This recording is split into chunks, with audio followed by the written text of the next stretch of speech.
Easy ಒಂದು ನಿಮಿಷ. ಯಾಕೆ ಅಷ್ಟೊಂದು ಗಾಬರಿ ಆಗಿದೆಯಾ? ನಿಮ್ಮಿಂದ ನಂಗೊಂದು ಹೆಲ್ಪ್ ಆಗಬೇಕಿತ್ತು. ಏನು? ನೀವು ಬೈಯಲ್ಲ ಅಂದರೆ ನೀವು ಆಫೀಸಿಗೆ ಸ್ವಲ್ಪ ಲೇಟಾಗಿ ಹೋಗಿ ಪ್ಲೀಸ್ ಏಜೆ. ಆಫೀಸಿಗೆ ಲೇಟಾಗಿ ಹೋಗ್ಬೇಕಾ? ಯಾಕೆ? ಅದು ಸ್ವಲ್ಪ ಕೆಲಸ ಇದೆ, ಆಮೇಲೆ ಹೇಳ್ತೀನಿ. ಪ್ಲೀಸ್ ಏಜೆ, ಸ್ವಲ್ಪ ಲೇಟಾಗಿ ಹೋಗಿ. ಕೆಲಸ ಏನಾರ ಇದ್ದರೆ ಅದನ್ನು ಮಾಡೋದಕ್ಕೆ ಮನೇಲಿ ಕೆಲಸದವ್ರು ಇದ್ದಾರೆ, ಇಲ್ಲಾಂದರೆ ವಿಶ್ವರೂಪ್ ಇದ್ದಾನೆ, ಇಲ್ಲಾಂದರೆ ದುರ್ಗನ್ ಹೆಲ್ಪ್ ಕೇಳು. ನಾನೇ ಯಾಕೆ? ಅಯ್ಯೋ, ನಿಮಗೆ ಹೇಗೆ ಹೇಳಲಿ ಅಂತ ನಂಗೆ ಗೊತ್ತಾಗ್ತಿಲ್ಲ. ನೀವೇ ಆ ಕೆಲಸ ಮಾಡಬೇಕು ಏಜೆ, ನೀವೇ ಆ ವಿಷಯಕ್ಕೆ ನ್ಯಾಯ ಹೇಳಬೇಕು. ಅದಕ್ಕೆ ನಿಮಗೆ ರಿಕ್ವೆಸ್ಟ್ ಮಾಡ್ತಾ ಇದ್ದೀನಿ, ಪ್ಲೀಸ್. ನ್ಯಾಯನ? ಮತ್ತೇನಾರ ಮಾಡೋಕ್ಕೆ ಹೋಗಿ ತೊಂದರೆ ಸಿಗಾಕೊಂಡ್ಯಾ? ಏಜೆ, ನಾನು ಏನು ಮಾಡ್ತಿದ್ದೀನಿ ಅಂತ ನಂಗೆ ಚೆನ್ನಾಗಿ ಗೊತ್ತಿದೆ. ಈ ಸಲ ಯಾವ ಎಡವಟ್ಟು ಆಗಲ್ಲ ಏಜೆ. ನೀನು ನೋಡಿದ್ರೆ ಆತರದಲ್ಲಿದ್ದಂಗಿದೆಯಾ? ಆತರ ಪಡೋರು ತಪ್ಪು ಮಾಡಿದ್ದ. ಯಾವುದೇ ಕೆಲಸ ಮಾಡಿದ್ರೂ ತಾಳ್ಮೆ ಇರಬೇಕು, ಅದು ನಿನ್ನಲ್ಲಿ ಕಾಣಿಸ್ತಾ ಇದೆ. ಇದರಿಂದ ಏನಾರು ಹೆಚ್ಚು ಕಮ್ಮಿ ಆದರೆ ನೀನೇ ಸಿಕ್ಕಾಕೊಳ್ಳೋದು. ಸ್ವಲ್ಪ ಯೋಚನೆ ಮಾಡು. ಇಲ್ಲ ಏಜೆ, ನಾನು ತಾಳ್ಮೆಯಿಂದ ಯೋಚನೆ ಮಾಡಿ ಎಲ್ಲ ಸಮಸ್ಯೆಗೂ ಪರಿಹಾರ ಕೊಟ್ಟು ಇವತ್ತು ಎಲ್ಲ ಸಮಸ್ಯೆನೂ ಎಂಡ್ ಮಾಡಬೇಕು ಅಂತ ಇದ್ದೀನಿ. ಅಕಸ್ಮಾತ್ ಮಿಸ್ ಆಗಿ ಅದೆಲ್ಲ ನಿನ್ನ ತಲೆ ಮೇಲೆ ಬಂದರೆ ಏನು ಮಾಡ್ತೀಯಾ? ಈ ಸತಿ ಮಿಸ್ ಆಗಲ್ಲ ಏಜೆ. ಹಾಗೊಂದು ವೇಳೆ ಮಿಸ್ ಆದರೆ ನಾನು ಯಾರ ಮೇಲೆ ಆರೋಪ ಹೊರಿಸ್ತಿದ್ದೀನೋ ಅವರೇ ನನ್ನ ಎಲ್ಲರ ಮುಂದೆ ಕಪಾಳಕ್ಕೆ ಹೊಡಿಲಿ, ನಾನು ರೆಡಿ ಆಗಿರ್ತೀನಿ. ಆದರೆ ನೀವು ನನ್ನ ಜೊತೆಗಿರಿ ಏಜೆ, ಪ್ಲೀಸ್. ನಿಮ್ಮ ಟೈಮ್ ಕೊಡಿ.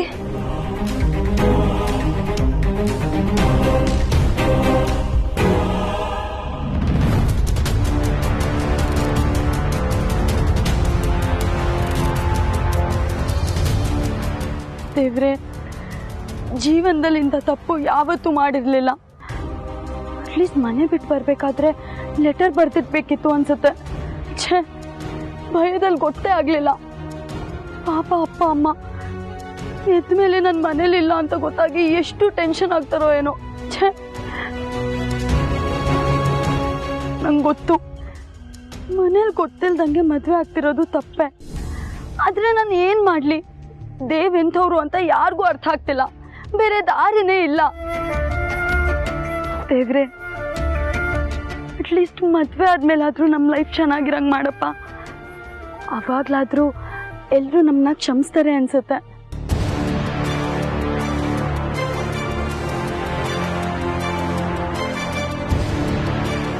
ಇನ್ನೂ ಯಾಕೆ ಬರಲಿಲ್ಲ?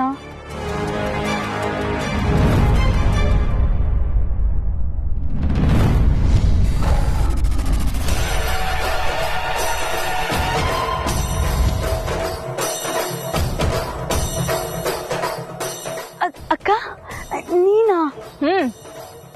ನಾನೇ ನಿಮ್ಮ ಅಕ್ಕ. ಯಾಕೆ ಈಗ ನೆನಪಾಯ್ತಾ? ಯಾಕೆ ಈ ಭಯ? ನನ್ನ ಈ ಟೈಮಲ್ಲಿ ಈ ಜಾಗದಲ್ಲಿ ಎಕ್ಸ್ಪೆಕ್ಟ್ ಮಾಡ್ತಿರ್ಲಿಲ್ಲ ಅಲ್ವಾ? ನನ್ನ ಎಕ್ಸ್ಪೆಕ್ಟ್ ಮಾಡ್ತಿರ್ಲಿಲ್ಲ ಅಂದ್ರೆ ಇನ್ಯಾರನ್ನ ಎಕ್ಸ್ಪೆಕ್ಟ್ ಮಾಡ್ತಾ ಇದ್ದೆ ರೇವತಿ? ಇಷ್ಟು ಬೆಳಗ್ಗೆ ಲಗೇಜ್ ಸಮೇತ ಬಂದಿದ್ಯಾ ಅಂದ್ರೆ ಯಾರೋ ಇಂಪಾರ್ಟೆಂಟ್ ವ್ಯಕ್ತಿ ಇರ್ಬೇಕಲ್ವಾ ರೇವತಿ? ಯಾರದು? ಅಯ್ಯೋ ಅಕ್ಕ, ಏನ್ ಮಾತಾಡ್ತಿದ್ಯಾ ನೀನು? ನಂಗೇನು ಅರ್ಥನೇ ಆಗ್ತಿಲ್ಲ. ನನ್ನ ಫ್ರೆಂಡ್ ಬರ್ತೀನಿ ಅಂದಿದ್ಲು, ಅದಕ್ಕೆ ವೇಟ್ ಮಾಡ್ತಿದ್ದೆ. ನೀನ್ ನೋಡಿದ್ರೆ ನಾನು ಬೇರೆ ಯಾರ ಜೊತೆನೂ ಹೋಗಕ್ ಕಾಯ್ತಿದ್ದೀನಿ ಅನ್ನೋ ತರ ಮಾತಾಡ್ತಿದ್ಯಾ. ಯಾಕಕ್ಕ, ಏನಾಯ್ತು? ರೇವತಿ, ನಾನು ಇನ್ನ ಚಿಕ್ಕ ವಯಸ್ಸಿಂದ ನೋಡ್ಕೊಂಡು ಬಂದಿದ್ದೀನಿ. ಯಾರು ಯಾವ ರೀತಿ ಯಾವ ಟೈಮಲ್ಲಿ ಮಾತಾಡ್ತಾರೆ ಅಂತ ನಂಗೆ ಚೆನ್ನಾಗಿ ಗೊತ್ತಿದೆ. ನೀನು ಸುಳ್ಳು ಹೇಳ್ತಿದ್ಯಾ? ಬಾಯಿ ಮುಚ್ಕೊಂಡು ನನ್ನ ಜೊತೆ ಬಾ ಅಷ್ಟೇ. ಅಕ್ಕ, ಏನ್ ಹೇಳ್ತಿದ್ಯಾ? ಎಲ್ಲಿಗೆ? ಬಾಯಿ ಮುಚ್ಕೊಂಡು ಬರ್ಲಿಲ್ಲ ಅಂದ್ರೆ ಒಂದ್ ಕೊಟ್ಟು ಹೇಳ್ಕೊಂಡು ಹೋಗ್ಬೇಕಾಗತ್ತೆ. ಅಕ್ಕ,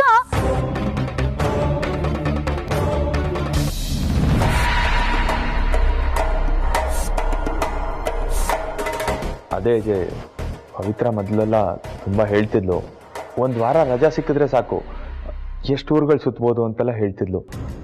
ಆದರೆ ಅವಾಗ ನನಗೆ ರಜಾ ಸಿಗ್ತಾ ಇರಲಿಲ್ಲ, ಅವಳಿಗೆಲ್ಲೂ ಕರ್ಕೊಂಡು ಹೋಗೋದಕ್ಕೆ ಆಗ್ತಾ ಇರಲಿಲ್ಲ.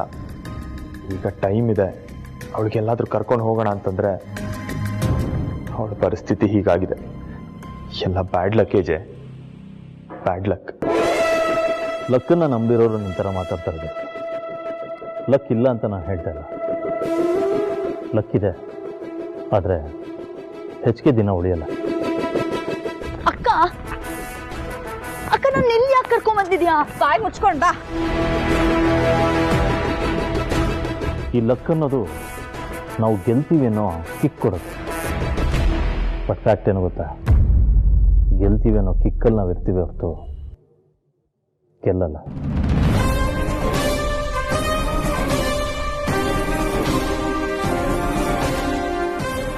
ಬಟ್ ಪೇಷನ್ಸು ಹಾರ್ಡ್ ವರ್ಕು ಈ ಥರದ್ದು ಯಾವ ಸ್ಪೆಷಲ್ ಫೀಲಿಂಗ್ ಕೊಡದೇ ಇದ್ರು ಕೊನೆಯಲ್ಲಿ ಗೆಲುವು ನಮ್ದಾಗಿರುತ್ತೆ. ಈಚೆ ನೀವು ಏನು ಹೇಳ್ತಿದ್ದೀರೋ ನನಗೆ ಅರ್ಥ ಆಗ್ತಾ ಇಲ್ಲ. ನೀನು ಲಕ್ ಅಂತ ಹೇಳಿದೆಯಲ್ಲ, ಅದಕ್ಕೆ ಸಿಂಪಲ್ ಆಗೊಂದು ಲೈಫ್ ಟಿಪ್ಸ್ ಕೊಟ್ಟೆ ಅಷ್ಟೆ. ಅಕ್ಕ ನಾನು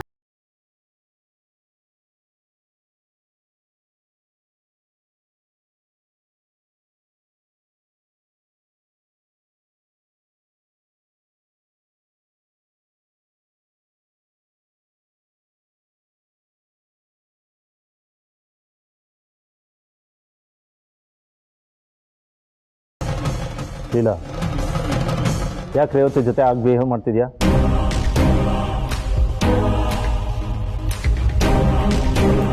ಯಾವಾಗ ಬಂದೆ ರೇವತಿ?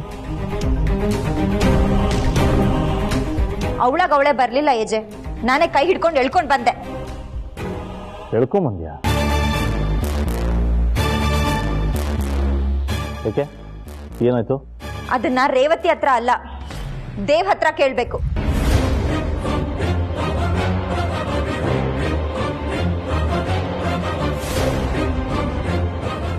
ಇಲ್ಲ, ನೀನು ಏನು ಮಾಡಕ್ಕೆ ಹೊರಟಿದ್ಯಾ, ಅದು ಸರಿನಾ ತಪ್ಪ ಅಂತ ಯೋಚನೆ ಮಾಡಿದ್ಯಾ? ಯೋಚನೆ ಮಾಡಕ್ಕೇನು ಉಳ್ದಿಲ್ಲ ಏಜೆ. ಇಲ್ಲ, ನೀನು ಮಾಡೋ ಒಂದು ಕೆಲಸದಿಂದ ಈ ಮನೇಲಿ ಏನೇನೋ ಬದಲಾಗಬೇಕು. ಇನ್ನೊಂದ್ಸಲ ಯೋಚನೆ ಮಾಡಿ. ಚೇಂಜಸ್ ಏನೂ ಇಲ್ಲ ಏಜೆ, ಈಗಾಗಲೇ ಎಲ್ಲರೂ ಬದಲಾಗ್ಬಿಟ್ಟಿದ್ದಾರೆ. ಈಗ ಉಳ್ದಿರೋದು ನಿಮ್ಮ ಹತ್ರ ನ್ಯಾಯ ತೀರ್ಮಾನ ಆಗೋದೊಂದೇ. ಇಲ್ಲ, ನಿನಗೆ ನಾನು ಮಾತಾಡ್ತಾ ಇಲ್ಲ. ಬೇಕಾದ್ರೆ ಇನ್ನೊಂದ್ಸತಿ ಕೂತ್ ಮಾತಾಡೋಣ. ಓ ದೇವ್, ನೀವ್ಯಾಕೆ ಇಲ್ಲಿದ್ದೀರಾ? ಪ್ಲಾನ್ ಪ್ರಕಾರ ನೀವು ಇಷ್ಟೊತ್ತಿಗೆ ರೇವತಿನ ಪಿಕಪ್ ಮಾಡ್ಕೊಂಡು ಎಲ್ಲ ಕರ್ಕೊಂಡು ಹೋಗ್ಬೇಕಿತ್ತು ಅಲ್ವಾ?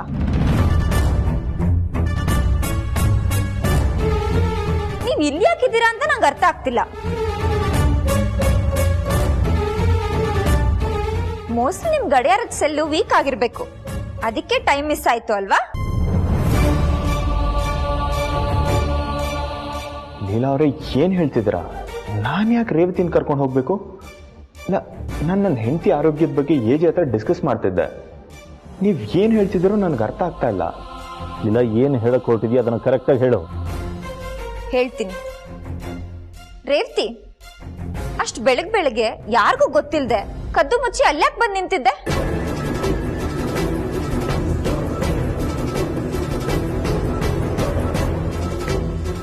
ನಿನ್ಗೆ ಕೇಳ್ತಿರೋದು, ಹೇಳು. ನಡು ಬೀದಿಯಲ್ಲಿ ಯಾರಿಗೋಸ್ಕರ ಕಾಯ್ತಾ ಇದ್ದೆ?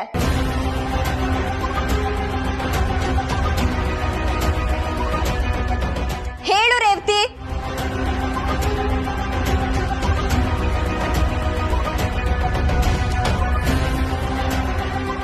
ಸರು ಸರು ಹೇಳಿ ಅಕ್ಕ, ಯಾಕೆ ಇಷ್ಟು ಗಾಬರಿ ಆಗಿದ್ರೆ? ಏನಾಯ್ತು? ಕೆಳಗಡೆ ಅದೇನೋ ರಾಧ ಅಂತ ನಡೀತಾ ಇದೆಯಂತೆ. ನೀ ಬಾ ನನ್ ಜೊತೆ. ಏನಾಯ್ತಕ್ಕ? ನಂಗೂ ಗೊತ್ತಿಲ್ಲ ಸರು, ನೀ ಬಾ ನನ್ ಜೊತೆ. ನಿನ್ನೆ ಕೇಳ್ತಿರೋದು, ನಿಜ ಹೇಳು.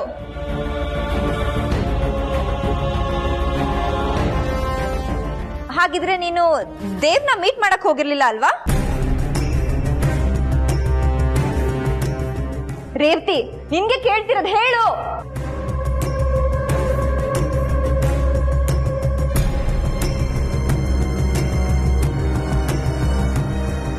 ನಿಜ ತಾನೆ?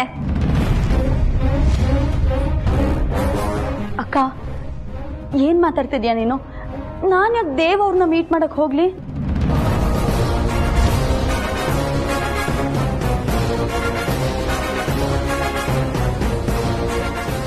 ರೇವತಿ, ನಿಜ ಹೇಳು. ನೀನ್ ಯಾರಿಗೂ ಹೆದರ್ಕೋಬೇಡ, ಇಲ್ಲಿ ಯಾರು ಏನು ಮಾಡಲ್ಲ. ನಾನಿದ್ದೀನಿ, ಏಜೆ ಇದ್ದಾರೆ. ನೀನ್ ಧೈರ್ಯವಾಗಿ ಹೇಳು. ದೇವ್ ನಿಂಗೆ ಫೋನ್ ಮಾಡಿ ನಾನು ನಿನ್ನ ಮದ್ವೆ ಆಗ್ತೀನಿ, ಮನೆ ಬಿಟ್ಟು ಓಡ್ಬಾ ಅಂತ ಕರ್ಸ್ಕೊಂಡ್ರು ತಾನೆ?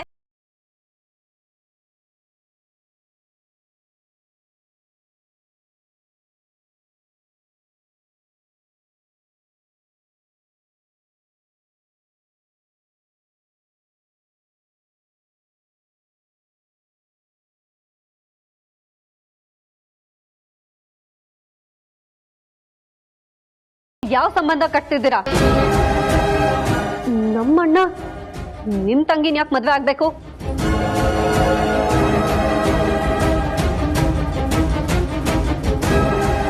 ಅವನಿಗೆ ಮುದ್ದಾದ ಹೆಂಡತಿ ಇದ್ದಾಳೆ, ಅವಳು ಸರಿ ಹೋಗ್ಲಿ ಅಂತ ಅವನ್ ದಿನ ಕಣ್ಣೀರ್ ಇಡ್ತಾ ಇದ್ದಾನೆ.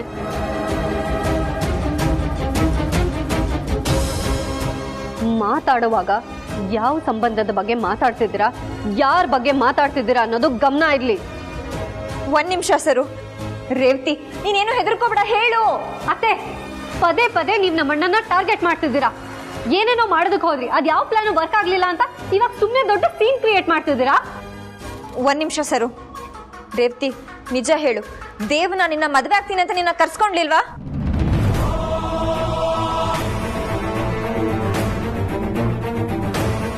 ಹೇಳು ರೇವತಿ. ಅಕ್ಕ ಅಕ್ಕ ದೇವ್ ಯಾಕೆ ನನ್ನ ಮದ್ವೆ ಆಗ್ತೀನಿ ಅಂತಾರೆ?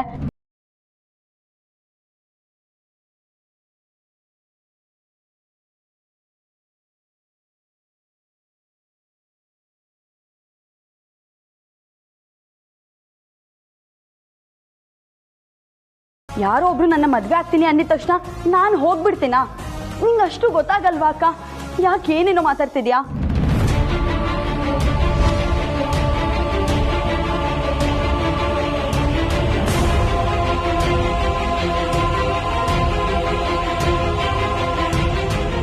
ಕೇಳಿಸ್ಕೊಂಡ್ರ ಇದೆ?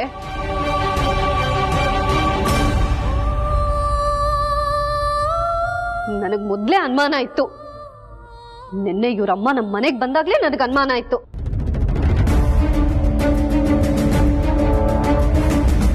ಅಮ್ಮ ಮಗಳು ಇಬ್ರು ಸೇರ್ಕೊಂಡು ಏನೋ ಪ್ಲಾನ್ ಮಾಡ್ತಿದ್ದಾರೆ ಅಂತ. ಆದ್ರೆ ಈ ರೂಟಲ್ಲಿ ಬರ್ತಾರೆ ಅಂತ ನಾನು ಅನ್ಕೊಂಡಿರ್ಲಿಲ್ಲ.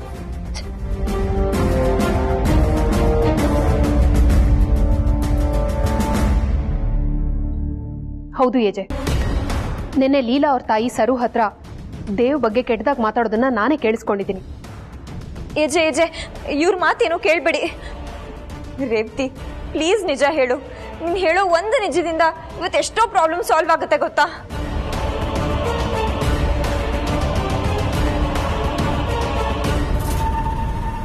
ಪ್ಲೀಸ್ ಕಣೆ, ಹೆದರ್ಕೋಬೇಡ, ಧೈರ್ಯವಾಗಿ ಹೇಳು. ಅಕ್ಕ, ನೀನೆಷ್ಟೇ ಒತ್ತಾಯ ಮಾಡಿದ್ರು ನಿಜ ಚೇಂಜ್ ಆಗಲ್ಲ. ನೀನು ಫೋರ್ಸ್ ಮಾಡೋದಕ್ಕೆ ಬೇಕಾದ್ರೆ ಹೌದು ಅಂತ ಹೇಳ್ಬೋದು, ಆದ್ರೆ ನಾನು ಸುಳ್ಳು ಹೇಳೋದಕ್ಕಾಗಲ್ಲ.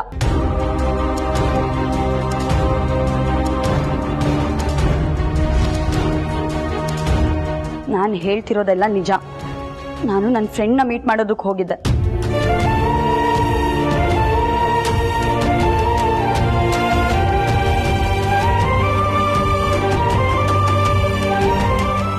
ಬಟ್ ರೇವತಿ, ಫ್ರೆಂಡ್ನ ಮೀಟ್ ಮಾಡೋಕೆ ಹೋದವಳು ಲಗೇಜ್ ಜೊತೆ ಯಾಕೆ ಹೋದೆ?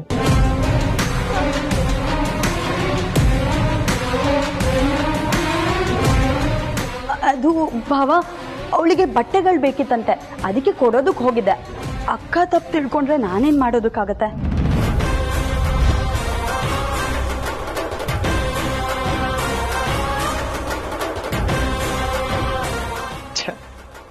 ಹಣೆ ಬರಹಾನೇ ಸರಿ ಇಲ್ಲ. ನಾನು ಏನು ಮಾಡದೆ ಎಲ್ಲ ಪ್ರಾಬ್ಲಮ್ಸ್ ನನ್ನನ್ನೇ ಹುಡ್ಕೊಂಡು ಬರುತ್ತೆ. ದೇವ್, ಎಲ್ಲ ಗೊತ್ತಿದ್ರು ಸುಳ್ಳು ಹೇಳ್ಬೇಡಿ ನೀವು. ನೀವ್ ಮಾತಾಡಿರೋದನ್ನ ನಾನೇ ನನ್ನ ಕಿವಿಯಾರ ಕೇಳಿಸ್ಕೊಂಡಿದ್ದೀನಿ.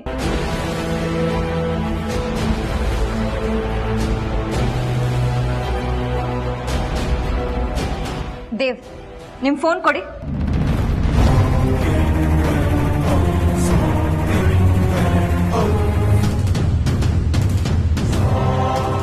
ಯಾಕೆ ಸುಮ್ಮನಿದ್ದೀರಾ?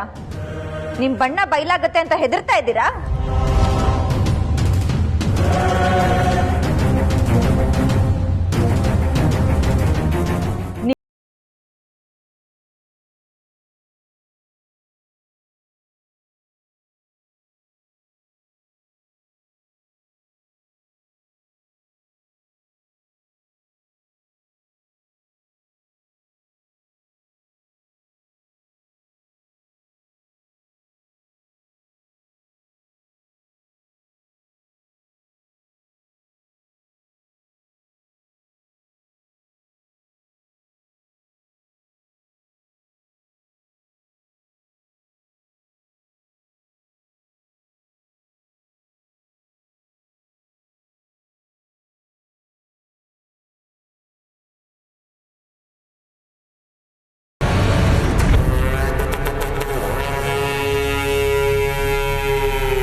ಏಜೆ ಇವ್ರು ನೆನ್ನೆ ಫೋನಲ್ಲಿ ಮಾತಾಡಿದ್ನ ನಾನೇ ಕೇಳಿಸ್ಕೊಂಡಿದ್ದೀನಿ. ಆದರೆ ಈಗ ನಂಬರ್ ಡಿಲೀಟ್ ಮಾಡಿದ್ದಾರೆ. ಸಾಕು ಅತ್ತೆ, ಸುಳ್ಳು, ಎಲ್ಲ ಸುಳ್ಳು.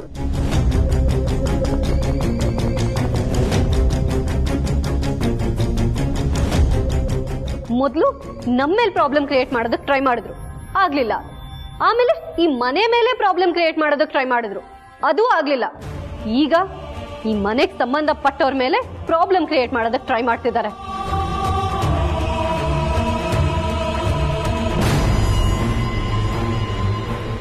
ನಮ್ಮಣ್ಣ ನಿಮಗೆ ಏನ್ ಮಾಡಿದ್ದ?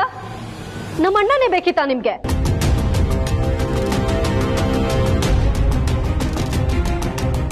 ಏಜೆ, ಹೀಗೆ ಹೇಳ್ತಿದ್ದೀನಿ ಅಂತ ತಪ್ಪು ತಿಳ್ಕೊಬೇಡಿ. ನಿನ್ನೆ ಲೀಲಾ ಅವ್ರ ತಾಯಿ ಇಲ್ಲಿಂದ ಹೋಗುವಾಗ್ಲೂ ತುಂಬಾ ಕೆಟ್ಟದಾಗಿ ಬಿಹೇವ್ ಮಾಡಿ ಶಾಪ ಹಾಕಿ ಹೋದ್ರು. ಪಾಪ ಸರು ಹೆದರ್ಕೊಂಡು ನಿದ್ದೆ ಸಹ ಮಾಡ್ಲಿಲ್ಲ. ನಾನೇ ಹೋಗಿ ಅವಳನ್ನ ಸಮಾಧಾನ ಮಾಡ್ಬೇಕಾಗಿ ಬಂತು.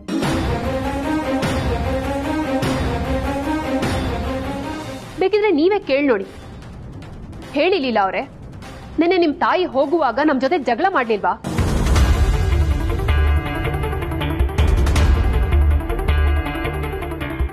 ನೋಡಿದ್ರ ಏಜೆ, ಇಷ್ಟೆಲ್ಲ ಆದ್ಮೇಲೆ ನೀವೇನ್ ನಿರ್ಧಾರ ತಗೋತಿರೋ ಅದೇ ನಮಗೊಪ್ಪಿಗೆ.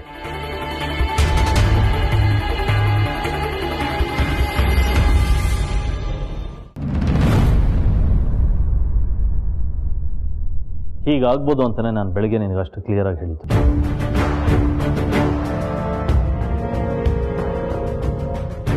ಬಟ್ ನೀನು ಅದನ್ನು ಫಾಲೋ ಮಾಡಲಿಲ್ಲ. Well, that's your choice. Prove ಮಾಡೋಕ್ಕಾಗಲಿಲ್ಲ ಅಂದರೆ ಏನು ಮಾಡ್ತೀನಿ ಅಂತ ಹೇಳಿದ್ದೆ, ನೆನಪಿದೆಯಾ?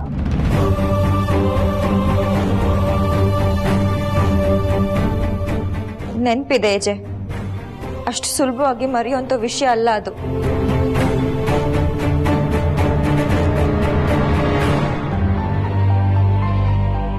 ದುರ್ಗಾ ಸರು,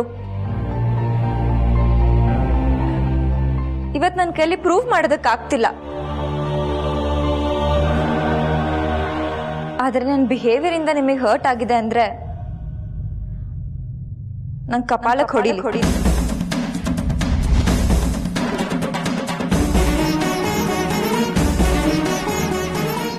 ನಾನು ಅದಕ್ಕೆ ರೆಡಿಯಾಗಿ ನಿಂತಿದ್ದೀನಿ.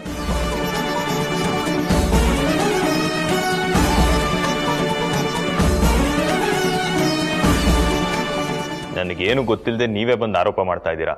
ಈಗ ನೋಡಿದ್ರೆ ಹೀಗೆ ಹೇಳ್ತಿದ್ದೀರಾ, ನನಗೇನು ಅರ್ಥನೇ ಆಗ್ತಾ ಇಲ್ಲ. ಅಣ್ಣ, ನೀನ್ ಸುಮ್ಮನೆ ಇರು. ಎಲ್ಲಾರನ್ನೂ ಈಸಿಯಾಗಿ ಕ್ಷಮಿಸೋದು ನಿನಗೆ ಚಿಕ್ಕ ವಯಸ್ಸಿಂದಾನೇ ಅಭ್ಯಾಸ ಆಗ್ಬಿಟ್ಟಿದೆ. ಆದ್ರೆ ಇಲ್ಲಿ ನೋವಾಗಿರೋದು ನನಗೆ.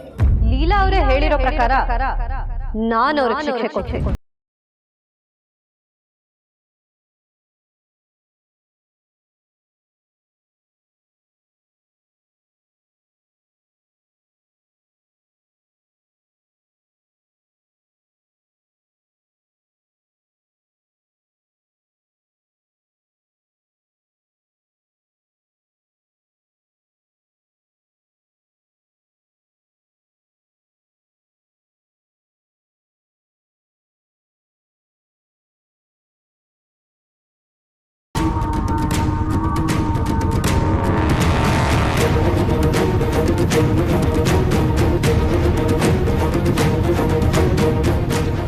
ಎಜೆ ಮನೆ ಜನ ಮಾನ ಮರ್ಯಾದೆಗೆ ತುಂಬಾ ಬೆಲೆ ಕೊಡ್ತೀವಿ.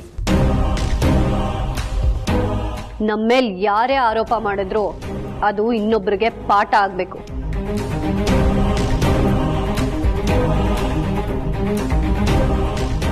ನೀವ್ ಮಾಡಿದ್ದು ತುಂಬಾ ದೊಡ್ಡ ತಪ್ಪು.